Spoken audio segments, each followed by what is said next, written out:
Good morning at 8th class. Now we start a new topic, National Museum of India of lesson first. Okay, page number 9. So let's start. The National Museum of India, Delhi is a rich source of information and for historians and archaeologists. तो जो भारत का राष्ट्रीय museum है, ठीक है, उसमें दिल्ली जो बहुत धनी है स्रोतों के भंडार का, जिसमें आपको हिस्टोरियंस, इतिहासकार और जो आर्कियोलॉजिस्ट थे उनके बारे में अच्छी जानकारी मिल जाती है. It's treasure over 2 lakhs work of art. यहाँ पर जो खजाना है, ठीक है, उस पर कला के पर वर्क किया गया 2 लाख से अधिक. 2 lakhs work of art covering ancient, medieval and modern India, ताकि जो प्राचीन है, मध्यकाल है और मॉडर्न युग है उसके आर्ट कला का. ठीक है. Some items of information here are coins. कुछ सामान है जिससे हमें जानकारी मिलती है वहाँ यहाँ के क्वाइन, सिक्के, पेंटिंग कला के बारे में, स्टैचू, जो इमारतें, मॉन्यूमेंट बनवाए गए थे, मैन्युस्क्रिप्ट एंड फॉलियस. ठीक है.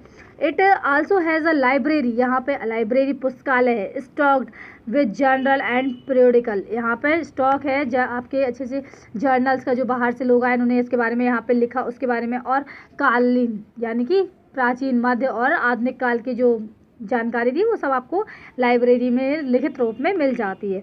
These are arranged in a chronological order. इन्हें क्रोनोलॉजिकल ऑर्डर में सेट किया गया है. ठीक है. Survey report. Survey. The British appointed surveyor to inspect and report on the relief and vegetation and the economic, social, religious and cultural condition in various region of India. British लोगों ने ऐसे surveyor यानी कि जो खोज करता होते, जो देख रेख करते हैं, उन लोगों को रख रखा था ताकि वो प्रत्येक क्षेत्र की, वहाँ की वनस्पति, वहाँ की जलवायु के बारे में, अर्थव्यवस्था के बारे में, सामाजिक, रिलीजियस और कल्चरल कंडीशन, सांस्कृतिक स्थिति के बारे में जानकारी के, भारत में भिन्न भिन्न क्षेत्रों की जानकारी के लिए उन्होंने सर्वेयर रख रखे थे. These report help to British to know about the region they were to administer. इस रिपोर्ट से ब्रिटिश अंग्रेजों को सहायता मिलती थी कि उस क्षेत्र के बारे में कि वहाँ का प्रशासन कैसा है. And help them figure out how to take advantage of the condition. और उससे ये सहायता मिलती थी कि वो वहाँ उस स्थिति में वहाँ से कैसे लाभ कमा सकते हैं. ठीक है. The surveyor included archaeological survey as well. यहाँ पर आपके आर्कियोलॉजिकल जो स्थापत्य कला थी, यानी कि जो इमारतें या फिर मॉन्यूमेंट्स जो बने हुए थे, उनसे ये भी इसमें सम्मिलित था. One of the survey revealed the Indus valley civilization. इसी में इन्हीं सर्वे में से एक है आपका इंडस घाटी सभ्यता. Around 1871 the British completed their first census survey to India. मतलब 1871 के आसपास ब्रिटिश लोगों ने अपना पहला शतक जो था सर्वे का वो कंप्लीट किया था भारत में. Thereafter such survey were carried out even 10 years. और उसके बाद जो ऐसे कई सर्वेस थे जो प्रत्येक 10 साल में होते थे. The report of this survey provide information on the size and distribution of the population. ये जो रिपोर्ट होती सर्वे से वो उसके उस क्षेत्र के साइज़ के बारे में, वहाँ की पॉपुलेशन के बारे में. ठीक है. और and it's nature in term, वहाँ के नेचर, प्रकृति के बारे में, सेक्स, एज, ऑक्यूपेशन, ठीक है, कास्ट, रीजन, रेस, इन सब के बारे में वहाँ पर जानकारी मिलती थी. All the sources mentioned above are today the of great value of historians. ये सारे जो स्रोत हैं वो आज भी मेंशन है और ये उस समय के जो इतिहासकार थे, हिस्टोरियंस थे, उनकी बहुमूल्य संपदा थी. ठीक है. वैल्यू उनके बारे, उस समय के हिस्टोरियंस की वैल्यू. एंड अब है इंडिजीनियस लिटरेरी सोर्सेज. भारत के महान साहित्यिक स्रोत. ठीक है. For getting a wider and balanced view of the period और इन हिस्ट्री. अगर आपको अच्छी जानकारी चाहिए थी उस इतिहास में, उस समय के बारे में, the historian also goes through the unofficial record related to that period. यानी कि जो आपके हिस्टोरियंस थे उन्होंने अनऑफिशियल रिकॉर्ड भी बनाए थे, संबंधी रिकॉर्ड बनाए थे उस समय के, such as the diaries of people. यानी कि जैसे उस समय के लोगों की डायरीज होती थी. Account of Pilgrim and traveller. उन्होंने कौन कौन सी थे सब, कहाँ कहाँ यात्रा की. ठीक है. ये ट्रैवलर्स जो होते थे. ऑटोबायोग्राफी इम्पोर्टेंट पर्सनैलिटीज़, जैसे बहुत अच्छी जो जैसे पर्सनैलिटीज़ होती थी, अच्छे शासक होते महान, उनकी ऑटोबायोग्राफी, आत्मकथा, पॉपुलर बुकलेट्स, प्रसिद्ध बुकेज, नॉवेल, न्यूज़पेपर, etc. इन सब से आपको लिटरेरी, साहित्यिक, लिखित रूप में जानकारी मिल जाती है. Unlike the restricted nature of official documents. इसी तरह अगर आप देखें तो जो ऑफिशियल डॉक्यूमेंट्स के unlike the restricted nature of official document, ये मतलब उस समय इन पर बैन नहीं था, रेस्ट्रिक्टेड नहीं थी। Official document which could be read, इन्हें कोई भी पढ़ सकता था with the permission of the concern official, उससे संबंधित जो ऑफिशियल थे उनसे कंसर्न करके आप उन्हें पढ़ सकते थे। These literary sources can be assessed easily, और ये जो साहित्यिक स्रोत थे लिखित जो आपको आसानी से मिल जाते थे। One of the most important source, इनमें से एक आपका बहुत ही इंपॉर्टेंट स्रोत है जो तमिल भाषा में लिखा हुआ है, इज़ द डायरी ऑफ आनंद रंगा पिल्लई। ये आनंद रंगा पिल्लई थे, उनके बारे में उनकी डायरी थी। Who recorded the changes in the south Indian politics, उसमें रिकॉर्ड है, उसमें लिखा हुआ है, वर्णित है कि साउथ इंडिया में जो पॉलिटिक्स थी उसको कैसे चेंज किया उन्होंने। ठीक है, उस समय जो ड्यूप्लेक्स था उसका जो क्रूरात्मक शासन था, ठीक है ना, उससे संबंधित थी। The general of the French establishment in India, जो ड्यूप्लेक्स था वो जनरल था फ्रेंच का और वो भारत में आया था। न्यूज़पेपर एंड प्रेस मटेरियल, उस समय के न्यूज़पेपर है और प्रेस जो छपाई होती थी उसका कुछ मटेरियल था है। ठीक है, the newspaper and press played a major role during the colonial period. जो आपके कॉलोनियल पीरियड था उस समय जो न्यूज़पेपर और प्रेस थी वो एक महत्वपूर्ण भूमिका निभाते थे उस समय के बारे में। तो specially in spreading the resistance against the British by Indian leader, specially जो भारतीय नेता थे वो अंग्रेज़ों के का जो विरोध करते थे उसको फैलाने, उनका विरोध करने के लिए, लोगों को जागरूक करने के लिए उन्होंने न्यूज़पेपर और प्रेस का यूज़ किया था। ठीक, the first English newspaper was the Bengal gazette. सबसे पहला जो इंग्लिश न्यूज़पेपर था वो था Bengal gazette, which was publish by an English man James Augustus Hicky, जिसे पब्लिश किया था एक इंग्लिश मैन थे जेम्स अगस्टस हिक्की, इन्होंने किया था। ठीक है, वर्नाक्यूलर प्रेस थी। ठीक है, ये उस समय आई थी जो उसमें इंडियंस की बहुत सारी भावनात्मक जुड़ी थी, उसने उसको रिफ्लेक्टेड किया था, दर्शाया था। Under the British rule, British शासन के अंतर्गत मैनी न्यूज़पेपर सच एज, कई सारे न्यूज़पेपर आए, केसरी, यंग इंडिया, ट्रिब्यूने, अमृता बाजार पत्रिका थी।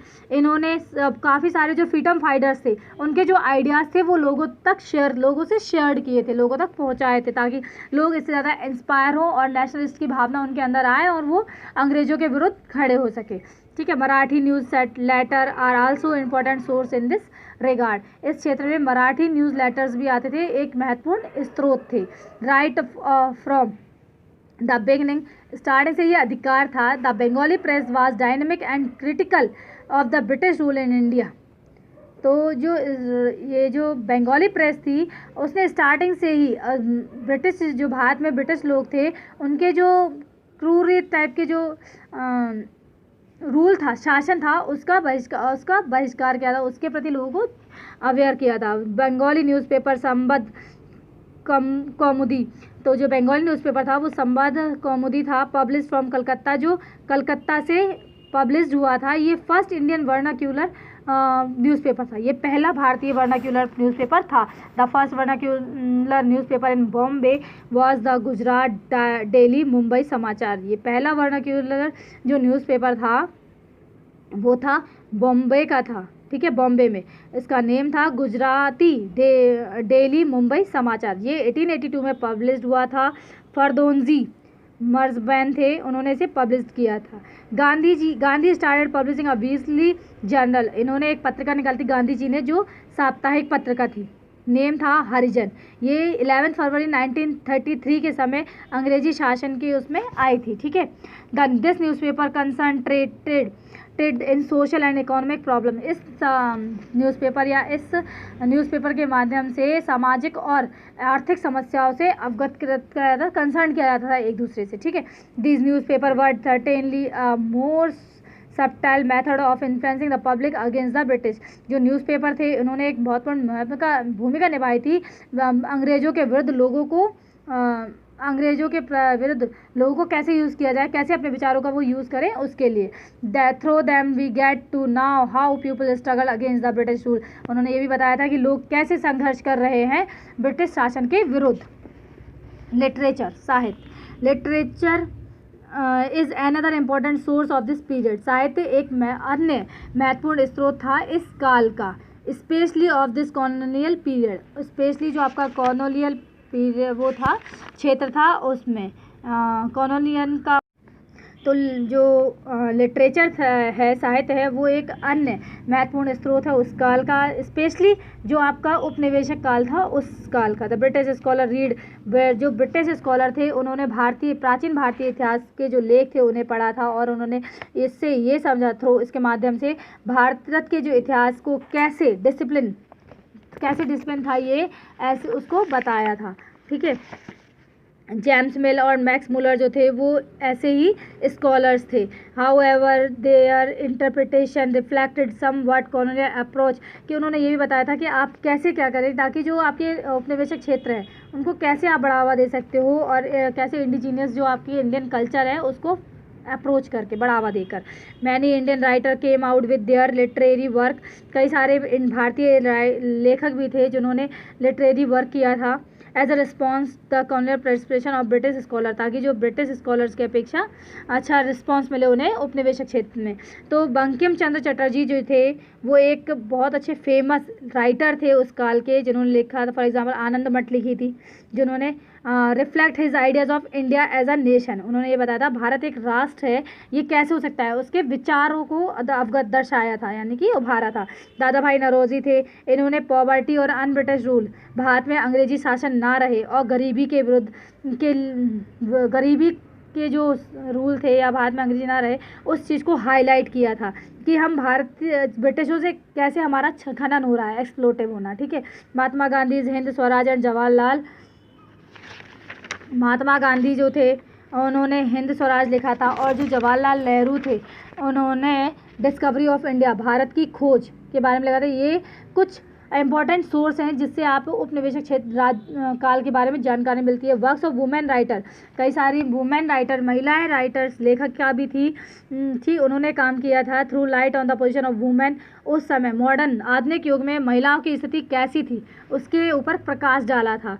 जैसे रस सुंदरी देवी थी, उन्होंने ऑटोबायोग्राफी लिखी थी अमर जीवन, ये एक एग्जाम्पल था, सच्चा वर्क था इस क्षेत्र में। ठीक है, सरोजिनी नायडू, पंडित रामाबाई थी, रुकैया हुसैन थी, ये कुछ प्रोमिनेंट लिटरेरी सोर्स है उस समय के फिगर्स, ठीक है, ऑफ द टाइम, उस समय के बारे में बताते हैं। Other social issues can also be traced through this literary sources, और भी कुछ सामाजिक घटनाएं थी, इशू थे जिन्हें लिटरेरी या साहित्यिक माध्यम से, स्रोतों के माध्यम से दर्शाया गया, ट्रेस्ड किया गया था। The work of B.R. Ambedkar highlighted caste issue, जैसे कि भीमराव अम्बेडकर थे, उन्होंने जाति संबंधित जो इशू था उसको क्रूति जो फैली हुई थी उसको उन्होंने हाईलाइट किया था। And need the reform of this area, और उन्होंने ये बताया था कि आवश्यकता है इस क्षेत्र में रिफॉर्म करने की, पुनर्विचार करने की। Many other contributed of this issue, इसमें कई सारे योगदान हुए थे, ठीक है, इस इशू में।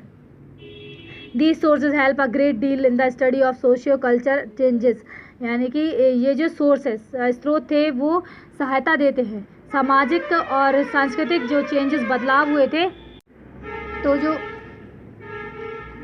जो सोर्स हैं उनसे ये मॉडर्न भारतीय, आधुनिक भारत के गवाह हैं कि किस तरह सामाजिक और सांस्कृतिक चेंजेस हुए भारत में उस समय, और कैसे लोगों ने इसके साथ डील किया, ये कितनी बड़ी डील थी उस समय से। ये जो लिटरेरी सोर्स है वो इसके गवाह हैं।